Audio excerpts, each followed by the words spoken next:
Welcome to my YouTube channel. Please like, subscribe, and press the bell icon.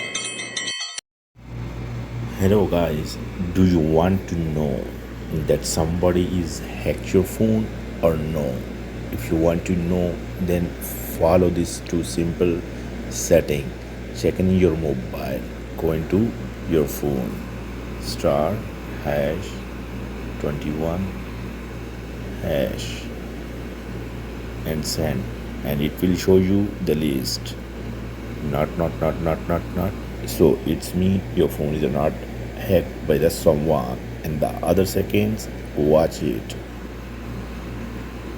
Go into Play Store